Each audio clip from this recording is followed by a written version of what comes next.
Greetings, everyone. DJ Ranma S from Anime Jam Session. We're here at Zenkaikon Saturday, day 2, and we're interviewing the ever popular Michele Knotz. Hello. And for those Thank you. It's a pleasure to be here. Thank you. You're It's a welcome. pleasure to be here with you. Awesome. For those of you who were listening to our podcast, you may remember Michelle's one of our very first guests when we did our first podcast here about 2, maybe 3 years ago. Yeah. And since then, we've been trying to get in touch with you. You know, It's been a while. it's just that your people find my peoples and back and forth. We just can't coordinate a time, and They're all over the place. and by the time we figure something out, it's like I think I'm down to my last tequila. I'm going back to the room. It's like chalk it up. Try it again another time. So, Michelle, how have you been? Good. Doing pretty good. You know, That's good. Zenkaikon's been a lot of fun. Yay, Yeah. Zenkicon! Come Definitely. to Zenkicon! Woohoo! Everybody's been great. My panel went excellent, which was really cool. All right, and what was your panel about? It was about voice acting in general. Mm-hmm. So that's what I do. And for some of our fans out here who may not have heard of you, you mind telling them Yes. some Hello. popular roles you've done? I voice Jessie in Pokemon. I'm the Pokemon trainer in Super Smash Bros. Brawl. Recently, that just came out, Street Fighter Cross Tekken. I play Elisa Boskanovich and Roll. Yes, Mega Man's Roll. She's not a playable character. She just kind of comes in for a little cutscene with Mega Man, which is funny because have you seen the pictures? Mega Man looks like this really big, Yeah. overweight, like 1940s style looking drawing. 'Cause, It's pretty cool. It's weird at the same time. I'm used to him being a little robot. Have you seen the original covers for the Mega Man games for Nintendo? No. Because that's no. how he originally looked Okay. for 1 and 2, and then from Mega Man 3, he has this the typical character that we see. So because I understand the fallout with Capcom and the Mega Man franchise, they're like, let's bring Mega Man in, and instead of the little blue bomber character we know, it's the Yeah. original guy who comes out of retirement 25 years later. I thought it was pretty funny looking. And then Roll looks, very sexy. She's got the blonde hair and the red dress, and she's like, "Hey, Mega Man." They said just make it very campy and over the top. That's what they wanted. That's what they wanted for both of them. So Oh, I thought it wow. was funny. My roommate has Street Fighter Cross Tekken. I might have to get the DLC and check this out for myself. Yes, yeah, they called it Cross. Cross. People thought it was X, but Yeah. that's how they want to call it Cross. Like that's the way they wanted to call it. So it's Street Fighter Cross Tekken. Because it's like it's crossing over or something Right. like that. Yeah. Exactly. So it was made by Capcom. So Capcom bought the rights from Namco because Namco owns Tekken. Right. And Capcom owns Street Fighter. So whether or not there's going to be a Tekken Cross Street Fighter, Oh, there I is. don't know. There's going to be one, but they said they're going to wait until Capcom's done doing their thing. Then they're going to Okay. jump on and take care of that. They'll say. Yeah, definitely. So hopefully I'll be in that one as well. We're That would be hoping for really it, cool. definitely. I went out to California to record that, so that was a lot of fun. So That you was do really any cool. cool touristy stuff while you're out there? Not too much. I stayed with my brother, so I just hung out with him a little bit okay. while I was there. So it was mostly work. I came there, worked, stayed for like just a couple days, and then came back home to okay. Jersey. So. But yeah, we're in Philly, but I live in Jersey, so we drove over here for the con. We all did. Like New York, hey. Are you from New York? Yes, Are you- I am. Is that where you live right now? Yes. Oh, okay. Okay, you're in New York. Cool. Definitely. We're Nice. local, so. Oh, that's good. Did you drive here, or did you take a train or anything? A bus, and then Okay. a friend of mine picked us up at Philly, and we just drove down from here. Nice. Oh, that's good. He should be here soon. He had to go take care of some stuff. Yeah. But how did you get into voice acting in general? Let's see. How did I start? Well, I was a theater major in college, and then I transferred schools and I switched to radio and television broadcasting. Right. So I worked at like a little radio station for a little bit, and then I worked at a couple, a CBS and an NBC affiliate. It was in Pennsylvania. Okay. It was right here in Pennsylvania. And then I moved back to New Jersey. I worked at MSNBC for a little bit. Okay. And I hated working in news. I just got stuck in news for a little while, and I hated it. I couldn't stand it anymore. And during my breaks, it was so funny. I would watch like Sailor Moon and Right. Dragon Ball Z, and it was during like Toonami, like when Toonami was on. Yeah, I definitely. So a lot of my coworkers were saying, you're really into this stuff. You really like this. Why don't you get into that? And say, you seem so depressed here. Like you don't even want to be here. I don't know what you that is kind of. about that. Well, at least you did figure out that where you wanted to be in a transition from point A to point B. So. Right. So that was kind of my transition into like getting into voice acting because I wanted to get out of news and get into doing something more that I would like or love to do. which is great. That's pretty cool. So, what was like your earliest roles when you decided to make that transition over?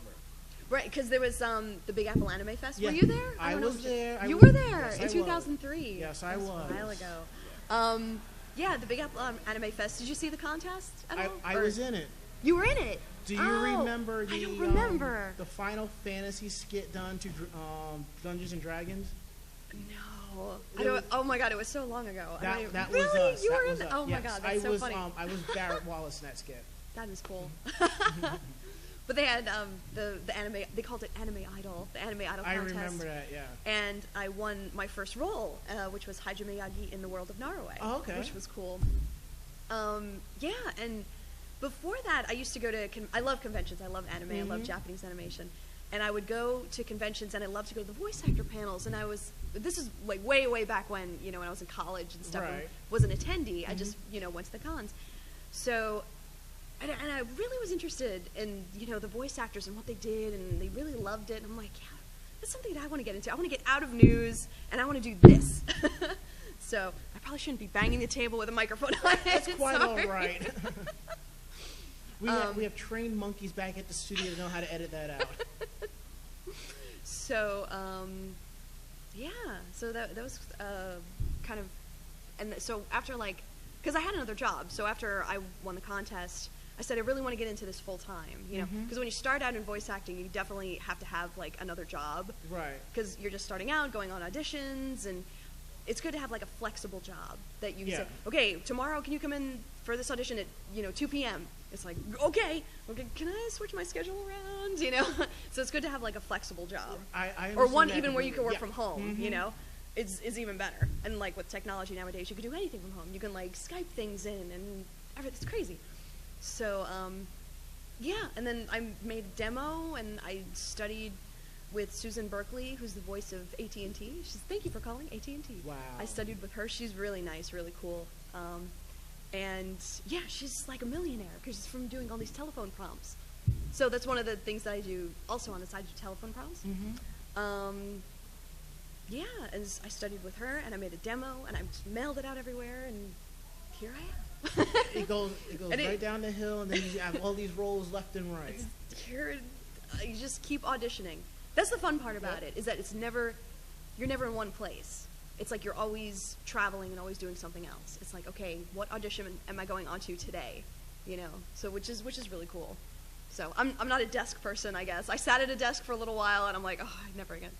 Well, to each his own, because I sit at a desk, but for what I do, I'm quite content. You're an IT guy, yeah, right? I'm quite content with that. Yeah. If you're happy doing the IT stuff, that is cool. Just a thought, if you didn't go the route of voice acting, would you have stayed in news, or would you have pursued a different career? Probably not. I'd probably, I'm trying to think what I would do. I don't know. I've always been interested in learning Japanese. Okay. I would love to learn Japanese. I have my Japanese coach for the DS. Yes. Which is really cute. I love that game. I don't know if I'd ever... I would love to learn Japanese. Sometime become a translator or something like that. Maybe. I don't know. I know it's better to learn another language when you're young. Right. When you're young to learn, because you could pick it up a lot faster. But it's funny when you're watching little kid shows like Dora the Explorer or something. You can pick up on the words easily. So when you want to learn another language, kids, that's what you have to do. Watch cartoons. Watch cartoons. So. Yeah. So yes. Outside of voice acting, what kind of cool stuff do you like to do? Cool stuff. Yeah. I love to go to the beach. Oh boy. I live on the Jersey Shore. By Sandy Hook Sea Bright beaches. Woohoo! I'm not by where they film the Jersey Shore. Right. That's in Seaside. That's a little bit further south of me. Okay. I'm a little north, but I live on the coast, kind of like where New Jersey's hip is. I think I know exactly where that is. So I love going to the beach. So this is my time of year, when it gets to be summer, which is good. What do I like to do? I play piano a little bit. Cool. I don't know, going to the movies, hanging out with friends. I used to go to clubs, like dance clubs. Not so much Right. anymore. I guess because I'm getting older. I don't know. I can But kind of relate to that. When you start, working and paying the bills, you got a mortgage and all that. You got to take care of that stuff first. He's like, let's go to the club. You go in, you have your 2 drinks, you look Yeah. around. It's like, It's like let's go everybody's home. like 14 in here. Yeah, It's like, let's just take another. Let's just go. Let's just go walk this off and go find something else right. to do. I think at that time where if we're getting too old for the clubs, we go to Dave and Buster's. Dave and Buster's, yeah, that's a fun place. I like Dave and Buster's. They have a lot of the crane games and stuff though. I like playing like just the old school video games like Ms. Pac-Man Oh, and yeah. stuff like that. I love that stuff. You'll find me over by the DDR machine half Nice. the time. Oh yes. DDR is very cool. I Oh, like yeah. Rock Band. I like Guitar Hero. I like the music. The music games are pretty cool. And the dance game, like the Kinect, and you gotta dance around with the wand. So I assume you've been playing like Just Dance and Dance. I Masters. love games like that. They're so much fun. I mean, I love the old school like Mario and Zelda. Oh, yeah, those are definitely. Metroid. Those are Mhm. really cool. I love stuff for the Wii and stuff. Well, that was for GameCube and Right. the old Nintendo. Those were always fun. I don't. But I call do it- like the music games and dance games and stuff like that. For me, I don't call it old. For me, it's like I call it classic. Or Classic. retro. That's just how Retro. yeah. That's a good term. Because Yes. I think a lot of today's generation, they talk about how these games are. You know what?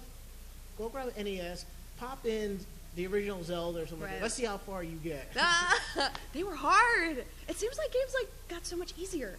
It has. It has. I'm like, play Kid Icarus, okay, for the original Nintendo. You can't even get past like the first board.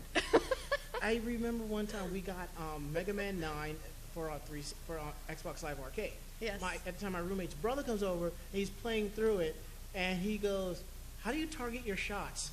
Me and his brother, we just looked at him. We were just no. like, "You don't target your shots. You have to jump and aim your shot right. And if you miss, you gotta keep trying till you get it." That's funny. That's funny. How do you target yourself? That's like, yeah, that's a lot of the games now. It's just all targeting. It's crazy. Even half the time, you can't even get the targeting right in the first place. Exactly. I'm not for like the first person shooter games. I don't Mhm. know why they make me kind of dizzy. Remember old Quake?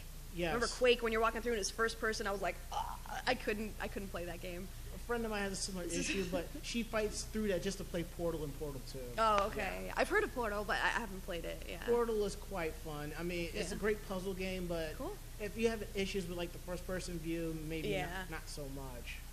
Yeah, it's not so much for me. I don't know. Maybe I need to see my character or something. I don't know. That works for some. So, Yep. what do you see yourself doing like in the future? You know, if you find yourself like you want to go in another route or something like that. I'd still love to be doing voice acting. Okay, Because cool. I love, one of my favorites is Tress McNeil. Do you know Tress McNeil? Yes, I know Tress McNeil. She does a lot of Futurama stuff, and she's a little bit older. She's been doing this for a long time. I think she was in, or she was Dot in Animaniacs. Yes, she was. And she was, I think she was, what was Babs? Is it Babs? In Babs the Looney, Bunny- the Looney Tiny Tunes. Toon Adventures. Tiny Toons. Yes, See, yes. that's what it is, Tiny Mhm. Toons. And she's been doing this for a long time. So, I mean, I'd still love to be doing, like, be where she is, like, in the future, which would be really cool. So I'd love to still be doing this, hopefully, cross my fingers. Well, since you But, I don't know what else I'll be doing. Learning Japanese. I don't know. I would love to learn Japanese. since you enjoy voice acting so much and like music games, I mean, I don't know if you heard of what Josh Hartnett, what he's been up to lately. No, I don't know. He's not. I think if I'm not mistaken, he's also the voice of Wacko Warner from Oh, okay, cool. Animaniacs. Nice. But he has a band called Rock Sugar. Nice. He mixes two different types of like. One of the songs is "Don't Stop the Sandman." It starts out as the Journey song and switches to Metallica back. Oh, and forth. It's cool. really cool. That's very cool. Nice. So maybe you can go for something like that. You know. There you go. Just think about it. Cool. Yeah. So, and I know there's a lot of aspiring voice actors and actresses out there. Yes. Is there anything you want to tell I them? had a lot in my panel last night. I was like, okay, who's here who wants to be a voice actor? And I was like, so raise their hands. Let's see. Oh, okay, for starting out voice actors. Yeah. If you're in high school or college, definitely start doing community theater or theater with your school. I always say the most important word in voice acting is acting. Yes. So it's always good to have like really good acting skills. So how I kind of started out. I did a lot of community theater. I did theater in high school. I did theater in college. So that's where you want to start out. Having a good vocal coach really helps to kind of like mold your acting into where people would want it for commercial work or animation work, especially if you can do character voices. Okay. But you don't necessarily have to. If you just really have just one signature voice and it's really good, and you're really good at coming across what you're trying to talk about in commercials or things like that, then they can still get jobs too. That sounds cool. There's a lot of voice actors that just sound the same in the roles that they do, but they do so well because they're really good at acting. Yeah, and So- it's like if they just adjust it, it's just a scotch. It's like a different character altogether. Right. Yeah. Exactly. It's all in the attitude and the personality. Like what does your character feel? What does your character act like? And that's how you bring them to life. And it's like, wow, really Nice. amaze people. So definitely get involved in theater as much as you can. People a lot get involved in like radio, like DJ, like DJing or talk radio, things like that. That's another venue that another route you can go to. And then what you need is a really good solid demo. Once you're ready to make the demo, and let's see, keep it short though. Commercial Right. demo, about a minute long, like 60 seconds. They'll really just listen to the first 15 seconds and be like, awesome, or and throw it in the trash, Characters you could have a little longer, like a minute and a half. Or audiobooks is another route to go. Audiobooks is really cool. I did my first audiobook in, when did I record that? It was like December, January. Okay. Just this past December, January. I did my first audiobook, which was really cool. What was the name of It's that called Blood of the Pride. It's by Cheryl Nantis. It's really cool, like fantasy sci-fi. It's Ooh. like cat people. It's like these people that change into cats. Really cool. It was a lot of fun. So hopefully, cross my fingers, I'll get more audiobooks. That was my first one I did. So that's a lot of hard work because you're there for if you're reading like 200, 300, 400 page book, you're there for like hours and hours recording. They're usually like 4 or 5 hour sessions. Oh, okay. You're constantly, and you're all the characters in the book. So, which is really exciting too, because you get to be like all these different characters and all these different personalities in the book. So I did pretty well. I only had like 30 pickups. I think because if you like mess up a word or something like that, but I pronounced everything right, which was great. See, I've never listened to an audiobook, so it's Oh, like okay. so when you're doing the different characters, I'm assuming that for each character, your voice is slightly different too. So a little bit. You don't want to make it too extreme. Right, to slightly adjust like there's two different people. Like now I'm a man. Gotcha. Or like, oh, now I'm a young girl. You don't want to do it like too drastic, like you don't I want to gotcha. make it like too extreme, because then they'll be like, whoa, tone it down a little bit. Exactly. Audiobooks, they want to keep it more subtle, Okay. like have a little different tone in your voice, but not like too much. So that it's like, too cartoony. Okay, They'll say. I got you. So, but that's another route voice actors can go. Audiobooks, telephone prompts. I know people hate telephone prompts, but we get paid for them. It's the skills that pay the bills. Exactly. Industrials, like when you walk into like a Bed Bath & Beyond or something, Right. and you see like a demonstration for a vacuum cleaner or something, there's a voiceover person, doing Right. that. And there's so much commercial work in New York, it's crazy. I believe it. A lot of commercial work. So yeah, video games, animation, there's tons of different routes you can go with voice acting, which is really cool. So, Yeah, I think that Yeah. was pretty cool and quite informative, so I thank you for that. thank you. Well, I guess it's time to start wrapping things up. So, Okay. there's like any last words you'd like to say? Thank you, Zenkaikon, for having me here. Thank you, Adam, for No or do you go by another name? I do, for this? but for you, since you know, it's quite all right. Okay. Yeah. Thank you, Adam, for having me here. You're Thank quite you for welcome. the interview. Thank Yeah. you very much, sir. No problem. I appreciate that. And thank you, Zenkaikon, for having me here. Oh, and if you ever want to invite me to a convention, you can go to michelleknotz.com and send me an email, and I would love to come to any cons that would like to have me. I mean, really, after this interview we just had, I know you weren't at your convention, so, we'll definitely be looking for that email. All right, so thank you very much. Thank you. and Thank you very much. We'll see Thank you you. probably Anime Next, whatever next convention Yes. kind of rolls around. I will be at Anime Next, June 8th, 9th, and 10th. Is I that believe what so, it yes, is? 8th, Is it 9th, and 10th. 8, 9, and 10 Yes. in June. I'll be at Anime Next. Yeah. All So right. come there. Thank you very much. And I've been DJ Ranma S. We'll see you next time. Bye.